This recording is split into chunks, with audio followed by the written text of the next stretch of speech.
Okay students, so ನಿನ್ನೆ ದಿನ ನಾವು ವಾಯು ಅಂತ ಹೇಳಿದ್ರೆ ಗಾಳಿ, ಓಕೆ, ಏರ್ ಅಂತ ಕರಿತೀವಲ್ಲ, ಅದರ ಬಗ್ಗೆ ಸಂಕ್ಷಿಪ್ತವಾಗಿ ತಿಳ್ಕೊಂಡಿದ್ವಿ. ಇವತ್ತು ಸ್ವಲ್ಪ ಡೀಟೇಲ್ ಆಗಿ ನಾವು ಅದರ ಒಂದು ವಿಷಯವನ್ನ ಅಧ್ಯಯನ ಮಾಡೋಣ. ಸೊ ಸ್ಟಾರ್ಟ್ ಮಾಡೋಣ್ರಿ. ಎಸ್. ಸೊ ನೋಡ್ರಿ, ವಾಯು ಅಂತ ಹೇಳಿದ್ರೆ ನಾವು ಒಂದನೇ ಪಾಯಿಂಟ್ ಏನಿದೆ ಅಂತ ಹೇಳಿದ್ರೆ ವಾಯುವಿನ ಪರ್ಯಾಯ ಹೆಸರೇನು ಅಂತ ಹೇಳಿ. ವಾಯು ಅಂತ ಹೇಳಿದ್ರೆ ಇದು ಒಂದು ಸೈಂಟಿಫಿಕ್ ಆಗಿ ಅಂತ ಹೇಳಿದ್ರೆ ಏನು, ಪುಸ್ತಕದಲ್ಲಿ ಇರುವಂತ ಒಂದು ಹೆಸರು ಇದು. ಆದ್ರೆ ನಾವು ಜನರಲ್ ಆಗಿ ಅದಕ್ಕೆ ಪರ್ಯಾಯವಾಗಿ ಏನೇನು ಹೆಸರನ್ನ ಇಟ್ಟಿದ್ದೀವಿ. ಓಕೆ, ಸೊ ವಾಯುವಿನ ಪರ್ಯಾಯ ಹೆಸರು ಏನಪ್ಪಾ ಅಂತ ಹೇಳಿದ್ರೆ ಒಂದು ಗಾಳಿ ಅಂತ ಕರಿತೀವಿ. ಪ್ರತಿಯೊಬ್ರು ಸಣ್ಣ ಮಗುವಿನ ಹಿಡ್ಕೊಂಡು ಮುದುಕರವರೆಗೆ ಈ ಗಾಳಿ ಅನ್ನುವಂತ ಪದ ಎಲ್ಲರಿಗೂ ಗೊತ್ತಿದೆ ಅಲ್ವಾ. ಗಾಳಿ ಬೀಸ್ತಾ ಇದೆ, ಗಾಳಿ ಬರ್ತಾ ಇದೆ ಅಂತ ನಾವು ಕರಿತೀವಿ, ಹೇಳ್ತೇವೆ ಅಲ್ವಾ. ಸೊ ಇದೊಂದು ಪರ್ಯಾಯ ಒಂದು ಶಬ್ದ. ಅದೇ ತರನಾಗಿ ಅನಿಲ, ಓಕೆ, ಅನಿಲ್ ಅಂತ ಕರಿತೀವಿ ನಾವು ವಾಯುವಿಗೆ, ಗಾಳಿಗೆ ಅನಿಲ್ ಅಂತ ಕರಿತೀವಿ. ಆ ನಂತರ ಇನ್ನೊಂದೇನೋ ಪವನ ಅಂತ ಕರಿತೀವಿ ನಾವು. ಸೊ ಪವನ, ಓಕೆ. ಸೊ ಇದು ಪವನ ನಾವು ಜಾಸ್ತಿ ಎಲ್ಲಿ ಯೂಸ್ ಮಾಡ್ತೇವೆ ಅಂತ ಹೇಳಿದ್ರೆ ಪವನ ಶಕ್ತಿ ಅಂತ ಏನು ಹೇಳ್ತೇವೆ. ಓಕೆ, ಪವನ ಶಕ್ತಿ ನಿನ್ನೆ ನಾವು ಡಿಸ್ಕಸ್ ಮಾಡಿದ್ವಿ ಇದ್ರ ಬಗ್ಗೆ. ಓಕೆ, ಸೊ ಸೌರಶಕ್ತಿ, ಜಲಶಕ್ತಿ ಮತ್ತು ಪವನ ಶಕ್ತಿ ಅಂತ ಹೇಳಿ ಈ ರೀತಿಯಾಗಿ ನಾವು ಈ ಶಕ್ತಿಗಳನ್ನ ಬಳಸ್ತೀವಿ ಅಂತ ಹೇಳಿ. ಸೊ ಇದು ಒಂದನೇ ಪಾಯಿಂಟ್ ಕ್ಲಿಯರ್ ಆಯ್ತಲ್ಲ. ಹಾ, ಸೊ ವಾಯುವಿನ ಪರ್ಯಾಯ ಹೆಸರೇನಪ್ಪಾ ಅಂದ್ರೆ ವಾಯುವಿನ ಹೆಸರು ಗಾಳಿ, ಅನಿಲ, ಪವನ ಅಂತ ನಾವು ಕರಿತೀವಿ. ಇಂಗ್ಲಿಷ್ ನಲ್ಲಿ ಇದಕ್ಕೆ ಒಂದೇ ಹೆಸರಿದೆ, ಅದು ಏನಪ್ಪಾ ಅಂತ ಹೇಳಿದ್ರೆ AIR, ಏರ್. ಸೊ ಇದು ಒಂದು ಏನು ಇಂಗ್ಲಿಷ್ ನಲ್ಲಿ ಕರೆಯುವಂತ ಹೆಸರು. ಈಗ ಎರಡನೇದು, ಭೂಗೋಳದ ಸುತ್ತಲೂ ಒಂದು ಕವಚವಾಗಿ ಹರಡಿರುವುದು ಏನು? ಏನು? ವಾಯುಗೋಳ. ಓಕೆ, ಸೊ ಭೂಗೋಳದ ಸುತ್ತ ಅಂತ ಹೇಳಿದ್ರೇನು, ಈ ಭೂಗೋಳ ಅಂತ ಹೇಳಿದ್ರೇನು ನಮ್ಮ ಒಂದು ಪೃಥ್ವಿ, ಓಕೆ, ಅರ್ತ್. ಇದರ ಸುತ್ತಲೂ ಏನು ತುಂಬಿಕೊಂಡಿದೆ? ಒಂದು ಕವಚವಾಗಿ ವಾಯು ತುಂಬಿಕೊಂಡಿದೆ. ಅದಕ್ಕೆ ನಾವು ವಾಯುಗೋಳ ಅಂತ ಕರಿತೀವಿ. ವಾಯುಗೋಳ, ಓಕೆ, ಗೋಳ ಆಗಿದೆ, ರೌಂಡ್ ಆಗಿ ನಮ್ಮ ಪೃಥ್ವಿ ಹೆಂಗಿದೆ ಹಾಗೆ ಅದ್ರ ಏನೈತಿ ಗಾಳಿಯ ಒಂದು ಕವಚವನ್ನ ನಾವು ತುಂಬಿಕೊಂಡೆ. ಸೊ ಈ ವಾಯುಗೋಳ ಅನ್ನುವಂಥದ್ದು ಏನೈತಲ್ಲ, ಓಕೆ, ಇದು ಸ್ಟೆಪ್ ಬೈ ಸ್ಟೆಪ್ ಬರ್ತಾ ಇದ್ದೀವಿ ನಾವು. ಈ ವಾಯುಗೋಳದಲ್ಲಿ ಏನೇನಿದೆ ಅನ್ನುವಂಥದ್ದು ನಮಗಿಲ್ಲಿ ನೆಕ್ಸ್ಟ್ ಪ್ರಶ್ನೆ. ಸೊ ವಾಯುವಿನ ಸಂಯೋಜನೆ ಅಂತ ಕರಿತೀವಿ ನಾವು. ಓಕೆ, ವಾಯು ಅಂತ ಕರೆಸ್ಕೊಳ್ಳಿಕ್ಕೆ ಕೆಲವೊಂದು ಎಲ್ಲ ಸೇರಿಕೊಂಡು, ಅನಿಲಗಳು ಸೇರಿಕೊಂಡು ಏನಾಗ್ತದೆ, ಒಂದು ವಾಯುಗೋಳ ಅಂತ ಆಗ್ತದೆ. ಸೊ ಈ ವಾಯುವಿನ ಒಂದು ಸಂಯೋಜನೆಯಲ್ಲಿ ನಾವು ಮುಖ್ಯವಾಗಿ 4 ಓಕೆ ಈ ಅನಿಲಗಳನ್ನ ನಾವು ನೋಡ್ಕೊಳ್ತೇವೆ. ಅದರಲ್ಲಿ ಒಂದನೇದು ಯಾವ್ದಪ್ಪ ಅಂದ್ರ ನೈಟ್ರೋಜನ್, ಎರಡನೇದು ಆಕ್ಸಿಜನ್, ಕನ್ನಡದಲ್ಲಿ ನಾವು ಆಮ್ಲಜನಕ ಅಂತ ಕರಿತೀವಿ. ಅದಾದ ನಂತರ ಇಂಗಾಲದ ಡೈಆಕ್ಸೈಡ್, ಓಕೆ, ಕಾರ್ಬನ್ ಡೈಆಕ್ಸೈಡ್ ಅಂತಾನೂ ಕರಿತೀವಿ ನಾವು ಇದಕ್ಕೆ, ಇಂಗಾಲದ ಡೈಆಕ್ಸೈಡ್. ಮತ್ತು 4ನೇದು ಏನಪ್ಪಾ ಅಂತ ಹೇಳಿದ್ರೆ ನೀರಾವಿ ಆಗಿರ್ಬೋದು, ಜಡ ಅನಿಲಗಳು ಆಗಿರ್ಬೋದು ಮತ್ತು ಧೂಳು. ಓಕೆ, ಇಷ್ಟೆಲ್ಲ ಸೇರಿಕೊಂಡು ಒಂದೇನಾಗಿದೆ, ವಾಯುಗೋಳ ಆಗಿದೆ. ಓಕೆ, ಸೊ ಇವು ಈ ವಾಯುಗೋಳದಲ್ಲಿ ಇವುಗಳ ಪ್ರಮಾಣ ಎಷ್ಟಿದೆ, ಇವು ಎಷ್ಟೆಷ್ಟು ಅದಾವು ಅನ್ನುವಂಥದ್ದು. ಓಕೆ, ಇವುಗಳ ಪ್ರಮಾಣ ಎಷ್ಟು? ನೈಟ್ರೋಜನ್ ಪ್ರಮಾಣ 100ಕ್ಕೆ 78% ಇದೆ. ಆಕ್ಸಿಜನ್ ಎಷ್ಟಿದೆ? 21%. ಸೊ ಇವು ಎರಡು ಸೇರಿ ಎಷ್ಟು? 99%. ಓಕೆ, ನೈಟ್ರೋಜನ್ ಮತ್ತು ಆಕ್ಸಿಜನ್ ಸೇರ್ಕೊಂಡು 99% ಇವು ತುಂಬಿಕೊಂಡಿದ್ದಾವೆ. ಇನ್ನು ಉಳಿದಿದ್ದ ಎರಡು ಏನದಾವಲ್ಲ ಅವೆಲ್ಲ ಎರಡು ಸೇರಿ 1% ಅಷ್ಟೇ ಇದೆ. ಅದರಲ್ಲಿ ಯಾವುದು? 3ನೇದು ಇಂಗಾಲದ ಡೈಆಕ್ಸೈಡ್. ಇಂಗಾಲದ ಡೈಆಕ್ಸೈಡ್ 1% ಇಲ್ಲ, ಅದು ಕೇವಲ 0.04, ಓನ್ಲಿ 0.04% ಇಂಗಾಲದ ಡೈಆಕ್ಸೈಡ್. ಅದನ್ನ ನಾವು ವಾಯುಗೋಳದಲ್ಲಿ ನೋಡ್ತೇವೆ. ಮತ್ ಮಿಕ್ಕಿದ್ದು 0.96 ಯಾವುದು? ನೀರಾವಿ, ಜಡ ಅನಿಲಗಳು ಮತ್ತು ಧೂಳು. ಓಕೆ, ಅಂದ್ರೆ ಮಣ್ಣಿನಲ್ಲಿರುವಂತಹ ಈ ಮಣ್ಣಿನ ಸಣ್ಣ ಕಣಗಳು, ಅವು ಧೂಳು ಅಂತ ನಾವು ಕರಿತೇವೆ. ಗಾಳಿ ಬಿಟ್ಟಾಗ ಓಕೆ, ಈ ವಾಯು ಏನಿದೆಯಲ್ಲ ಅದು ಅಲ್ಲಿ ಹಾದು ಹೋದಾಗ ಆ ಧೂಳು ಅಂದ್ರೆ ಆ ಮಣ್ಣಿನ ಕಣಗಳು ಆ ವಾಯುವಿನಲ್ಲಿ ಏನಾಗ್ತದೆ, ಸೇರ್ಕೊಳ್ತಾವು. ಓಕೆ, ಸೇರ್ಕೊಳ್ಳೋದಕ್ಕೆ ನಾವು ಧೂಳು ಅಂತ ಹೇಳ್ತೇವೆ. ಹೊಳೆ ನೀರಾವಿ ಅಂದ್ರೆ ನೀರು, ಸೂರ್ಯನ ಶಾಖ ಬಿದ್ದಾಗ ನೀರು ಕಾದು ಅದು ಆವಿಯಾಗಿ ಮೇಲೆ ಗಾಳಿಯಲ್ಲಿ ಕೂಡಿಕೊಂಡು ಹೋಗ್ತದಲ್ಲ, ಅದು ನೀರಾವಿ ಅಂತ ಕರಿತೀವಿ. ಸೊ ಇವೆಲ್ಲ ಸೇರಿಕೊಂಡು 0.96 ಇದೆ. ಸೊ ಇವೆಲ್ಲ ಸೇರಿಕೊಂಡು ಒಟ್ಟು ವಾಯುಗಳು 100% ತುಂಬಿಕೊಂಡಿದೆ. ಅರ್ಥ ಆಯ್ತಾ? ಈಗ ನೆಕ್ಸ್ಟ್ ಪಾಯಿಂಟ್, ವಾಯುವಿನಲ್ಲಿ ಅತಿ ಹೆಚ್ಚಾಗಿರುವ ಅನಿಲ ಯಾವುದು? ಎಸ್. ಸೊ ನೈಟ್ರೋಜನ್ ಎಷ್ಟಿದೆ? ಇದು 78% ಅಲ್ಲ ಅಲ್ವಾ? ಸೊ ಇಲ್ಲಿ ಮೇಲೆ ನೋಡಿದೇನೋ. ಸೊ ಪ್ರಶ್ನೆಗಳು ಹೀಗೆ ಕೇಳ್ತಾರೆ ನಿಮ್ಮ ಮುರಾರ್ಜಿ ಎಕ್ಸಾಮ್ ಅಲ್ಲಿ, ಓಕೆ, ಆದರ್ಶ ಎಕ್ಸಾಮ್ ನಲ್ಲಿ ಅಥವಾ ಆಳ್ವಾಸ್ ಎಕ್ಸಾಮ್ ನಲ್ಲಿ ಅಥವಾ ಅಲ್ಪಸಂಖ್ಯಾತರ ಎಕ್ಸಾಮಿನಲ್ಲಿ ಕ್ವಶನ್ ಗಳನ್ನ ಈ ರೀತಿಯಾಗಿ ಕೇಳ್ತಾರೆ. ಏನಂತ ಹೇಳಿ, ವಾಯುವಿನಲ್ಲಿ ಅತಿ ಹೆಚ್ಚಾಗಿರುವ ಅನಿಲ ಯಾವುದು ಅಂತ ಕೇಳಿದಾಗ ಅಲ್ಲಿ ಯಾವ್ದಪ್ಪ? ನೈಟ್ರೋಜನ್ ಅನ್ನುವಂಥದ್ದು ತಲೆಯಲ್ಲಿ ಇಟ್ಕೋಬೇಕು. ಎಷ್ಟು ಪ್ರಮಾಣದಲ್ಲಿ ನೈಟ್ರೋಜನ್ ವಾಯುಗೋಳದಲ್ಲಿ ಇದೆ ಅಂತ ಕೇಳಿದಾಗ 78% ಇದೆ ಅಂತ ಹೇಳಬೇಕು. ಅದಾದ ನಂತರ ನೆಕ್ಸ್ಟ್, ವಾಯುವಿನಲ್ಲಿ ಉಸಿರಾಟಕ್ಕೆ ಅಗತ್ಯವಿರುವ ಅನಿಲ ಯಾವುದು? ಇವು ಏನು ಎಲ್ಲ 4 ಪ್ರಕಾರದ ನಿಮಗೆ ಅನಿಲಗಳೇನು ಕಾಣ್ತವಲ್ಲ, ಇದರಲ್ಲಿ ಒಂದೇ ಒಂದು ಅನಿಲ ನಮಗೆ ಯೂಸ್ಫುಲ್ ಆಗಿದೆ. ಯಾವುದೋ ಪ್ರಾಣಿ ಪಕ್ಷಿಗಳಿಗೆ ಮತ್ತು ಮಾನವರಿಗೆ, ನಾವು ಜೀವ ಜಂತುಗಳಿಗೆ. ಓಕೆ, ಸೊ ಏನೋ ಉಸಿರಾಟಕ್ಕೆ ಅಗತ್ಯವಿರುವ ಅನಿಲ ಯಾವ್ದಪ್ಪ ಅಂದ್ರೆ ಅದು ಆಮ್ಲಜನಕ. ಓಕೆ, ಅದೆಷ್ಟು ಪ್ರಮಾಣದಲ್ಲಿದೆ? 21% ಇದೆ. ಆ 21% ಅನ್ನ ನಾವು ಚೆನ್ನಾಗಿ ಅದನ್ನ ಕಾಪಾಡಿಕೊಂಡು ಅದನ್ನ ಬಳಸ್ಕೋಬೇಕು ಅಲ್ವಾ? ಹೌದು. ನೆಕ್ಸ್ಟ್, ಸೊ ಇದ್ರ ಮೇಲೆ ಯಾವ ರೀತಿ ನಿಮ್ಮ ಪ್ರಶ್ನೆ ಕೇಳಬಹುದಪ್ಪ ಅಂತ ಹೇಳಿದ್ರೆ, ಓಕೆ, ಜೀವ ಜಂತುಗಳ ಒಂದು ಪ್ರಾಣವಾಯು ಯಾವುದು ಅಂತ ಕೇಳಿದರೆ ಆಮ್ಲಜನಕ ಅಲ್ವಾ? ಮತ್ತೆ ವಾಯುಗೋಳದಲ್ಲಿ 21% ಯಾವ ಅನಿಲ ಇದೆ? ಆಮ್ಲಜನಕ ಅಲ್ವಾ? ಸೊ ಹೀಗೆ ತಿರುಮುರು ಮಾಡಿ ಪ್ರಶ್ನೆಗಳನ್ನ ಕೇಳ್ತಾರೆ, ಅದನ್ನ ನೀವು ಚೆನ್ನಾಗಿ ತಿಳ್ಕೊಂಡಿರ್ಬೇಕು. Okay, yes. ಇಲ್ಲಿ ನೆಕ್ಸ್ಟ್, ವಾಯುವಿನಲ್ಲಿ ಅತ್ಯಂತ ಕಡಿಮೆ ಇರುವ ಅನಿಲ ಯಾವುದು? ಇಂಗಾಲದ ಡೈಆಕ್ಸೈಡ್. ಹೌದಲ್ಲ? ಸೊ ಎಷ್ಟಿದೆ ಅದು? 0.04 ಇದೆ. ಎಸ್, 0.04 ಇರೋದ್ರಿಂದ ಇದು ಅತಿ ಕಡಿಮೆ, ವಾಯುಗೋಳದಲ್ಲಿ ಅತಿ ಕಡಿಮೆ. ಓಕೆ, ಸೊ ಇರುವಂತಹ ಅನಿಲ ಇಂಗಾಲದ ಡೈಆಕ್ಸೈಡ್. ಓಕೆ, ಇದನ್ನ ಕಾರ್ಬನ್ ಡೈಆಕ್ಸೈಡ್ ಅಂತಾನು ನಾವು ಕರಿತೇವೆ. Okay, S.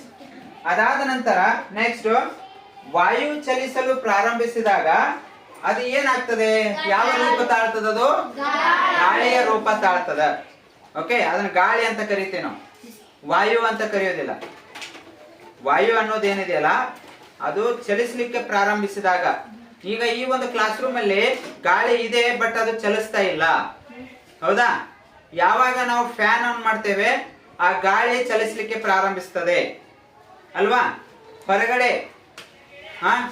ಹೊರಗಡೆ ಏನಾದ್ರೂ ಮಳೆ ಬರುವ ಸೂಚನೆ ಇದ್ದಾಗ, ಮಳೆ ಬರೋಕ್ಕಿಂತ ಮೊದಲು, ಮಳೆ ಬಂದಾಗ, ಓಕೆ, ಮಳೆ ಬರುವಾಗ ಗಾಳಿ ಬೀಸ್ತದೆ.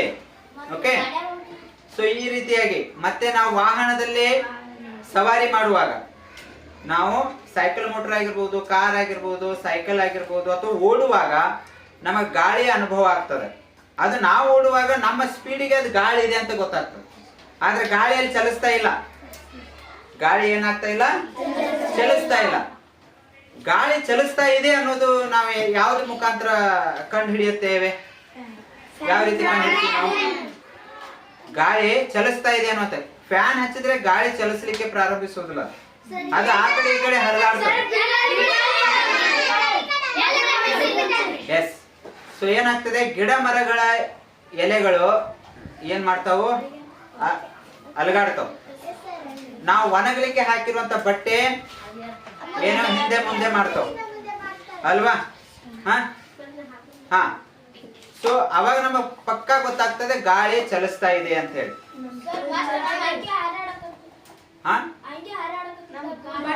ಬಟ್ಟೆ ಹಾರಾಡುದು ಅದು ಗಾಳಿ ಚಲಿಸ್ತಾ ಇದೆ ಅನ್ನುವಂಥದ್ದು ನಮಗೆ ಭಾಸವಾಗ್ತದೆ. ಗಿಡ ಗಂಟಿಗಳು ಅಲಗಾಡಿದ್ರೆ ಗೊತ್ತಾಗ್ತದೆ. ಈಗ ನೋಡಿ, ಹೊರಗಡೆ ಏನಾಗ್ತಾ ಇದೆ? ಈಗ ಗಿಡ ಗಂಟಿಗಳು ಅಲಗಾಡ್ತಾ ಇದ್ವು ಅಂದ್ರೆ ಗಾಳಿ ಚಲಿಸ್ತಾ ಇದೆ ಅಂದ್ರೆ ಅದು ಮೂವ್ ಆಗ್ತಾ ಇದೆ, ಅದು ಗಾಳಿ ಅಂತ ಕರಿತೇವೆ.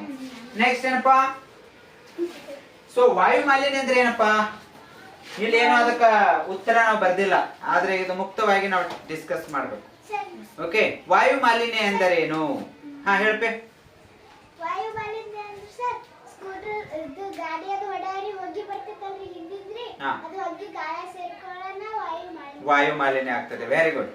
ಸೊ ಏನಾಗ್ತದೆ ಅಂತ ಹೇಳಿ, ನಾವು ಬಳಸುವಂತ ವಾಹನಗಳು, ಅದು 2 ವೀಲರ್ ಆಗಿರ್ಬೋದು, 3 ವೀಲರ್ ಆಗಿರ್ಬೋದು, 4 ವೀಲರ್ ಆಗಿರ್ಬೋದು, ಅಥವಾ ಮಲ್ಟಿಪಲ್ ವೀಲರ್ ವಾಹನಗಳಾಗಿರ್ಬೋದು, ಆ ವಾಹನಗಳಿಂದ ಏನು ಹೊಗೆ ಬರ್ತದಲ್ಲ, ಈ ಸೈಲೆನ್ಸರ್ ಕೊಳೆಯಿಂದ ಹೊಗೆ ಬರ್ತದಲ್ಲ, ಸೊ ಆ ಹೊಗೆ ನಮ್ಮ ಗಾಳಿಯಲ್ಲಿ, ಓಕೆ, ಗಾಳಿಯಲ್ಲಿ ಕೂಡಿದಾಗ ಸೇರ್ಕೊಂಡಾಗ ಅದೇನಾಗ್ತದೆ, ವಾಯು ಮಾಲಿನ್ಯ ಅನ್ನಿಸ್ಕೊಳ್ತದೆ. ಓಕೆ, ಹಾ, ಎಸ್ ಸರ್, ನಾವು ಪ್ಲಾಸ್ಟಿಕ್ ಸುಟ್ಟಾಕಾರ ಯಾವ್ದು ಹೋಗಿ ಹೋಗ್ತದೆ ಅದೊಂದು ವಾಯು ಮಾಲಿನ್ಯ. ಎಸ್. ಸೊ ಹೀಗೆ ವಾಯು ಮಾಲಿನ್ಯವನ್ನ ನಾವು ಯಾವ ರೀತಿ ಮಾಡ್ತೇವೆ ಅನ್ನೋದಂತ ನಾವು ಇಷ್ಟೊತ್ತನ ಚರ್ಚೆ ಮಾಡಿದೀವಿ. ಈಗ ವಾಯು ಮಾಲಿನ್ಯದಿಂದ ಉಂಟಾಗುವ ರೋಗಗಳು ಯಾವಪ್ಪ ಅಂತ ಹೇಳಿದ್ರೆ, ಮನುಷ್ಯನಿಗೆ ಕಾಡುವಂತಹ ರೋಗಗಳು ಯಾವ ಅಂತ ಹೇಳಿದ್ರೆ, ಒಂದು ಕ್ಯಾನ್ಸರ್. ಓಕೆ, ಇದು ಕ್ಯಾನ್ಸರ್ ತುಂಬಾ ಮಾರಕವಾದಂತಹ ರೋಗ ಇದೆ. ಇದು ಮನುಷ್ಯನ ಯಾವ ಒಂದು ದೇಹದ ಪಾರ್ಟ್ ನಲ್ಲಿ ಬರ್ತದ ಆಗ್ತದ ಅನ್ನೋದು ಗೊತ್ತೇ ಆಗೋದಿಲ್ಲ. ಇದು ಸ್ಟೇಜ್ 1, 2, 3 ಅಂತ ಇರ್ತದೆ. ಸ್ಟೇಜ್ 1 ಇದ್ದಾಗ ಇದರಿಂದ ನಾವು ಬಚಾವ್ ಆಗ್ಬೋದು. ಸ್ಟೇಜ್ 2 ಅಂತ ಹೇಳಿದ್ರೆ 50% ಬಚಾವ್ ಆಗ್ಬೋದು. ಸ್ಟೇಜ್ 3 ದಾಟ್ತಂತ ಹೇಳಿದ್ರೆ 99% ನಾವು ಏನು ಅದರಿಂದ ಪಾರಾಗ್ಲಿಕ್ಕೆ ಆಗೋದಿಲ್ಲ. ಅಂದ್ರೆ ಆಲ್ಮೋಸ್ಟ್ ಅದು ಏನಾಗಿರುತ್ತೆ, ಹಣ್ಣಾಗಿರುತ್ತೆ ಅಥವಾ ನಮ್ಮನ್ನ ಸಾಯಿಸ್ಲಿಕ್ಕೆ ರೆಡಿ ಆಗಿರುತ್ತೆ. ಸೊ ಹಾಗಾಗಿ ಕ್ಯಾನ್ಸರ್ ಅನ್ನುವಂತ ಮಾರಕ ರೋಗ ಈ ವಾಯು ಮಾಲಿನ್ಯದಿಂದ ನಮಗೆ ಆಗ್ತದೆ. ಹೇಗೆ? ಸ್ಪೆಷಲಿ ಶ್ವಾಸಕೋಶಗಳಿಗೆ, ನಾವು ಉಸಿರಾಡುವಂತಹ ಗಾಳಿಯಲ್ಲಿ ಈ ಕೆಮಿಕಲ್ ಯುಕ್ತವಾದಂತಹ ಏನಾದ್ರೂ ಅಂಶಗಳು ದೇಹದಲ್ಲಿ ಹೊಕ್ಕಾಗ, ಓಕೆ, ಅದು ಶ್ವಾಸಕೋಶಕ್ಕೆ ಏನಾಗ್ತದೆ, ತೊಂದರೆ ಆಗ್ತದೆ. ಅಲ್ಲಿ ನಮಗೆ ಕ್ಯಾನ್ಸರ್ ಅಟ್ಯಾಕ್ ಆಗುವಂತ ಚಾನ್ಸಸ್ ತುಂಬಾ ಇರುತ್ತೆ. ಎಕ್ಸ್ಪೆಷಲಿ ಈಗೆಲ್ಲ ಯುವಕರು, ಈಗಿನ ಕಾಲದ ಯುವಕರು ಯುವತಿಯರು ಏನ್ ಮಾಡ್ತಾ ಇದ್ರು ಅಂತ ಹೇಳಿದ್ರೆ, ಈ ಸಿಗರೇಟ್ ಸೇದುದು, ಬೀಡಿ ಸೇದುದು, ಓಕೆ, ಇಂಥದ್ದೆಲ್ಲ ಮಾಡ್ತಾರೆ. ಈ ಸಿಗರೇಟ್ ಸೇದುವುದರಿಂದ ಆ ಹೊಗೆ, ಓಕೆ, ತಂಬಾಕು ಸಹಿತ ಇರುವಂತಹ, ಅಂದ್ರೆ ಅದು ಟೋಟಲಿ ಅದೇನು ಆಲ್ಕೋಹಾಲಿಕ್, ಓಕೆ, ಒಂಥರ ಡ್ರಗ್ ಇದ್ದಂಗ, ಡ್ರಗ್ಸ್, ಮಾದಕ ವಸ್ತು ಅಂತ ಕರಿತೇವೆ ನಾವು. ಸೊ ಅದನ್ನ ನಾವು ಸೇವನೆ ಮಾಡೋದ್ರಿಂದ ಏನಾಗ್ತದೆ, ಎದೆಯಲ್ಲಿ ಈ ಹೊಗೆ ಸಂಗ್ರಹವಾಗಿ ಒಂಥರ ಟಾರ್ ಅಂದ್ರೆ ಡಾಂಬರ್ ತರ ಏನಾಗುತ್ತೆ, ಒಳಗಡೆ ನಮ್ಮ ಲಂಗ್ಸ್ ಡ್ಯಾಮೇಜ್ ಆಗ್ಲಿಕ್ಕೆ ಸ್ಟಾರ್ಟ್ ಆಗ್ತದೆ. ಅಂದ್ರೆ ಪ್ಯಾಕ್ ಆಗ್ತದೆ, ಅದು ತುಂಬಿಕೊಳ್ತದೆ. ಆ ಗಾಳಿ ಚೀಲಗಳು ಏನದಾವಲ್ಲ, ಆ ಗಾಳಿ ಚೀಲಿನಲ್ಲಿ ಈ ಹೊಗೆ ಹೋಗಿ ಏನಾಗತ್ತೆ, ತುಂಬಿಕೊಂಡು ನಮ್ಮ ಉಸಿರಾಟಕ್ಕೆ ತೊಂದರೆ ಉಂಟಾಗ್ತದೆ. ಸೊ ಅದೇ ಕ್ಯಾನ್ಸರ್ ಕ್ಯಾನ್ಸರ್ ಆಗಿ ಅದು ಪರಿವರ್ತನೆ ಆಗ್ತದೆ. ಆವಾಗ ಅದರಿಂದ ಪಾರಾಗೋದು ತುಂಬಾ ಅಂದ್ರೆ ತುಂಬಾ ಕಷ್ಟ. ಓಕೆ, ಒಂದು ಕ್ಯಾನ್ಸರ್ ನಮ್ಗೆ ಎಲ್ಲರ ಕೈಗಾಗಿದೆ, ಕಾಲಿಗಾಗಿದೆ ಅಂತ ಹೇಳಿದ್ರೆ ಅದನ್ನ ನಾವು ಕಟ್ ಮಾಡಿ ತೆಗೆಯುವುದು, ಬಿಸಾಕ್ಬೋದಲ್ಲ. ಈ ಕೈಗಾಗಿದೆಪ್ಪ, ಇಲ್ಲಿ ಕ್ಯಾನ್ಸರ್ ಗಡ್ಡೆ ಆಗಿದೆ ಅಂತ ಹೇಳಿದ್ರೆ ಇಷ್ಟು ನಾವು ಕೈ ಕಟ್ ಮಾಡಿದ್ರೆ ನಾವೇನಾಗ್ಬೋದು, ಮತ್ತೆ ಸರ್ವೈವ್ ಆಗ್ಬೋದು. ಒಂದು ಕೈ ಇಲ್ಲದೆ ನಮ್ಮ ಜೀವನವನ್ನು ಸಾಗಿಸ್ಬೋದು. ಆದ್ರೆ ದೇಹದ ಒಳಗಡೆ ಲಂಗ್ಸಿಗಾಗಿರ್ಬೇಕು, ಓಕೆ, ಬೇರೆ ಬಾಡಿ ಪಾರ್ಟ್ಸಿಗೆ ಒಳಗಡೆ ಆಯ್ತು ಅಂತ ಹೇಳಿದ್ರೆ ಅದಾಗಿದ್ದು ನಮಗೆ ಗೊತ್ತೇ ಆಗೋದಿಲ್ಲ. ಅವಾಗ ಏನಾಗ್ತದೆ, ಈ ಸ್ಟೇಜ್ ಅನ್ನ ದಾಟಿದಾಗ, 2ನೇ ಸ್ಟೇಜ್ 3ನೇ ಸ್ಟೇಜ್ ದಾಟಿದಾಗ ನಮಗೆ ತೊಂದರೆ ಆಗ್ಲಿಕ್ಕೆ ಸ್ಟಾರ್ಟ್ ಆಗ್ತದೆ. ಅವಾಗ ನಾವು ಎಷ್ಟೇ ತೋರಿಸ್ಕೊಂಡ್ರು ಅದನ್ನ ಕವರ್ ಮಾಡ್ಕೊಳ್ಳಿಕ್ಕೆ ಸಾಧ್ಯನೇ ಇಲ್ಲ. ಇದು ಒಂದು. ಹೊಳೆ 2ನೇದೇನಪ್ಪ ಅಂದ್ರೆ ಹೃದ್ರೋಗ ಅಂತ ಹೇಳಿದ್ರೆ ಹೃದಯ ಸಂಬಂಧಿ ಕಾಯಿಲೆ, ಓಕೆ, ಹಾರ್ಟ್ ಸಂಬಂಧಪಟ್ಟಂತಹ ಕೆಲವು ಡಿಸೀಸ್ ಉಂಟಾಗ್ತದೆ ಈ ವಾಯು ಮಾಲಿನ್ಯದಿಂದ. ಓಕೆ, ಸೊ ಹಾರ್ಟ್ಗೆ ಬೇಕಾಗಿರೋದು ಪ್ಯೂರ್ ಏನು, ಏರ್ ಮತ್ತು ಆಮ್ಲಜನಕ, ಹೌದಾ? ಸೊ ಆಮ್ಲಜನಕದಲ್ಲಿ ಈ ಧೂಳಿನ ಕಣ, ಇಲ್ಲೇನು ಬರ್ದಿದೀವಲ್ಲ ನಾವು, ಓಕೆ, ಈ ಜಡ ಅನಿಲಗಳು, ಧೂಳು, ಮತ್ತೆ ಇದು ಕೆಮಿಕಲ್ ಯುಕ್ತವಾದಂತ ಹೊಗೆ, ಅದೆಲ್ಲ ಆಮ್ಲಜನಕದ ಜೊತೆಗೆ ನಾವು ಅದನ್ನು ಸಹ ಏನ್ ಮಾಡ್ತೇವೆ, ಉಸಿರಾಟದಲ್ಲಿ ತಗೊಳ್ತೇವೆ. ಸೊ ಹಾಗಾಗಿ ಹಾರ್ಟಿಗೆ ಅದು ಏನಾಗ್ತದೆ, ತೊಂದರೆ ಉಂಟಾಗ್ತದೆ. ಓಕೆ, ಸೊ ಹಾರ್ಟಿಗೆ ಸಹ ಸಮಸ್ಯೆ ಉಂಟಾಗ್ತದೆ. ಮತ್ತೆ ಶ್ವಾಸಕೋಶ, ಅದೇ ಲಂಗ್ಸ್ ಟೋಟಲಿ ಡ್ಯಾಮೇಜ್ ಆಗಿ ಹೋಗ್ತದೆ ವಾಯು ಮಾಲಿನ್ಯದಿಂದ. ಓಕೆ, ನಾವು ಎಷ್ಟೇ ಪ್ಯೂರ್ ಆಗಿ ನಾವೇನು ದುಶ್ಚಟಗಳನ್ನ ಮಾಡುದಿಲ್ಲ ಸರ್, ನಾವು ಸಿಗರೇಟ್ ಸೇದುದಿಲ್ಲ, ನಾವೇನು ಮಾಡುದಿಲ್ಲ ಅಂತಂದ್ರೂ ನಾವು 100% ಅಲ್ಲಿ 120% ಪ್ರತಿದಿನ ನಾವು ಇನ್ನೊಬ್ರು ಮಾಡಿದ ತಪ್ಪನ್ನ ನಾವು ಏನ್ ಮಾಡ್ತಾ ಇದ್ವಿ, ಅದನ್ನ ಸೇವಿಸ್ತಾ ಇರ್ತೇವೆ. ಅವ್ರು ಎಷ್ಟೇ ದೂರದಲ್ಲಿ ಸಿಗರೇಟ್ ಸೇದ್ಲಿ ಅಥವಾ ಏನೋ ಹೊಲಸು ಮಾಡ್ಲಿ, ಗಾಳಿಯನ್ನ ಹೊಲಸು ಮಾಡ್ಲಿ, ಅಲ್ಲಿ ನಾವು ಪಾಸ್ ಆದಾಗ ಅದನ್ನ ನಾವ್ ಏನ್ ಮಾಡ್ತೀವಿ, ಉಸಿರದ ಮುಖಾಂತರ ನಾವು ಸಹ ಅದನ್ನ ಎಳೆದುಕೊಳ್ತೇವೆ. ಹಾಗಾಗಿ 100ಕ್ಕೆ ಒಂದು 10ರಿಂದ 20% ನಾವು ಮಾಡದೇ ಇರುವಂತ ತಪ್ಪಿಗೆ ನಮ್ಮ ದೇಹ ಏನಾಗ್ತದೆ, ಹಾನಿಗೊಳಗಾಗ್ತದೆ. ಓಕೆ, ಆ ರೀತಿಯಾಗಿ. ಅಂಡ್ ಒಂದ್ ಲಾಸ್ಟ್ನೇದು ಉಸಿರಾಟದ ತೊಂದ್ರೆ. ಉಸಿರು ತಗೊಳ್ಳಿಕ್ಕೆ ಅದು ಕಷ್ಟ ಆಗ್ತದೆ. ಲಂಗ್ಸ್ ಡ್ಯಾಮೇಜ್ ಆಯ್ತು ಅಂತ ಹೇಳಿದ್ರೆ ನಮ್ಮ ಎಷ್ಟು ಲಂಗ್ಸ್ ಪ್ಯೂರ್ ಆಗಿ ಕ್ಲಿಯರ್ ಆಗಿ ಆರೋಗ್ಯವಾಗಿರ್ತದೆ ಅಷ್ಟು ನಾವು ಉಸಿರು ಹೆಚ್ಚು ತಗೋಬಹುದು ಮತ್ತೆ ಹೆಚ್ಚು ಬಿಡಬಹುದು ಅಲ್ವಾ. ಲಂಗ್ಸ್ ಅದರ ಆಯುಷ್ಯ ನಾವು ಕಡಿಮೆ ಮಾಡಿಬಿಟ್ಟಿವಿ ಅಂತ ಹೇಳಿದ್ರೆ ಉಸಿರು ತಗೊಳ್ಳಿ ಕಷ್ಟ ಆಗ್ತದೆ. ಓಕೆ, ನಾವು ಮೊನ್ನೆ ಓದಿದ್ದೀವಿ ಇದನ್ನು. ಓಕೆ, ಒಬ್ಬ ಆರೋಗ್ಯವಾಗಿರುವಂತಹ ವ್ಯಕ್ತಿ ಇದು ಏನ್ ಮಾಡ್ತಾನೆ, ಉಸಿರನ್ನ ಎಷ್ಟು ಲೀಟರ್ ವರೆಗೆ ತಗೊಳ್ತಾನೆ, 3 ಲೀಟರ್. 3 ಈ ವಾಟರ್ ಬಾಟಲ್ ಏನಿರತ್ತಲ್ಲ ಅಷ್ಟು 3 ಲೀಟರ್ನಷ್ಟು ಏನ್ ಮಾಡ್ತೇವೆ ನಾವು, ಉಸಿರನ್ನ ಅಂದ್ರೆ ಆಮ್ಲಜನಕವನ್ನ ಗಾಳಿಯನ್ನ ಒಳಗೆ ಎಳ್ಕೋಬಹುದು ಅಂತ. ಅಂದ್ರೆ ಅಷ್ಟು ಏನು ಜಾಗ ಇದೆ, ಅಷ್ಟು ಪ್ಲೇಸ್ ಇದೆ ನಮ್ಮ ಲಂಗ್ಸ್ ಅಲ್ಲಿ. ಅದು ಆರೋಗ್ಯವಾಗಿರುವಂತಹ ವ್ಯಕ್ತಿ. ಮತ್ತೆ ಯಾವ್ದಾದ್ರು ಚಟಗಳಿಗೆ ದುಶ್ಚಟಗಳಿಗೆ ಶರಣಾಗತಿ ಆಗಿತ್ತು ಅಂತ ಹೇಳಿದ್ರೆ ಅಷ್ಟು ಮಾಡ್ಲಿಕ್ಕೆ ಆಗೋದಿಲ್ಲ. ಓಕೆ, ಯಾಕಂದ್ರೆ ಅಷ್ಟು ಅವನ ಲಂಗ್ಸ್ ಡ್ಯಾಮೇಜ್ ಆಗಿರ್ತದೆ ಕೆಳಗಿಂದ. ಸೊ ಹೀಗೆ ಈ ವಾಯು ಅನ್ನುವಂತ ಒಂದು ಟಾಪಿಕ್ ಅಲ್ಲಿ ಇಷ್ಟೆಲ್ಲ ವಿಷಯಗಳನ್ನ ನಾವು ತಿಳ್ಕೊಂಡಿದ್ದೀವಿ. ವಾಯು ಅಂದ್ರೆ ಏನು ಅಂತ ಹಿಡ್ಕೊಂಡು ಅದು ಎಷ್ಟು ಪ್ರಮಾಣದಲ್ಲಿ ಈ ವಾಯುಮಂಡಲದಲ್ಲಿ ಇದೆ, ಯಾವ್ದ್ಯಾವ್ದಿದೆ, ಓಕೆ, ಮತ್ತೆ ಯಾವುದು ಮನುಷ್ಯನಿಗೆ ಉಪಯುಕ್ತವಾಗಿದೆ ಅನ್ನುವಂಥದ್ದು ನೋಡಿದೀವಿ. ಓಕೆ, ಮತ್ತೆ ಮನುಷ್ಯನಿಂದ ಯಾವ ರೀತಿಯಾಗಿ ಇಂಗಾಲ ಡೈಆಕ್ಸೈಡ್ ಅನ್ನ ನಾವು ವಾತಾವರಣದಲ್ಲಿ ಹರಿಬಿಡ್ತಾ ಇದ್ದು ಅಂತ ಹೇಳಿದೀವಿ ನಾವೀಗ. ಅದಾದ ನಂತರ ಗಾಳಿ ಅಂದರೆ ಏನು, ಓಕೆ, ಅದಾದ ನಂತರ ವಾಯು ಮಾಲಿನ್ಯ ಆಗುವುದು ಹೇಗೆ ಅನ್ನುವಂಥದ್ದು ಡಿಸ್ಕಸ್ ಮಾಡಿದ್ವಿ. ಈ ವಾಯು ಮಾಲಿನ್ಯದಿಂದ ಆಗುವಂತಹ ಏನು ಪ್ರಾಬ್ಲಮ್ಸ್ ಅಂತ ಹೇಳಿದ್ರೇನು, ಮನುಷ್ಯನಿಗೆ ಆಗುವಂತಹ ರೋಗಗಳು ಯಾವ್ಯಾವ ಅನ್ನೋದನ್ನು ನೋಡಿದೀವಿ. ಈ ಒಂದು ವಿಡಿಯೋದಲ್ಲಿ ಇಷ್ಟೆಲ್ಲ ನಾವು ಕಂಪ್ಲೀಟ್ ಮಾಡಿದ್ದೇವೆ.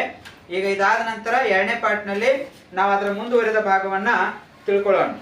ಅಂದ್ರೆ ಈ ವಾಯು ಮಾಲಿನ್ಯವನ್ನ ತಡೆಗಟ್ಟಲಿಕ್ಕೆ, ಓಕೆ, ವಾಯುವನ್ನ ಶುದ್ಧ ಇಟ್ಕೊಳ್ಳಿಕ್ಕೆ ನಾವು ಪರ್ಯಾಯ ಏನು ಮಾಡಬಹುದು ಅನ್ನುವಂಥದ್ದು.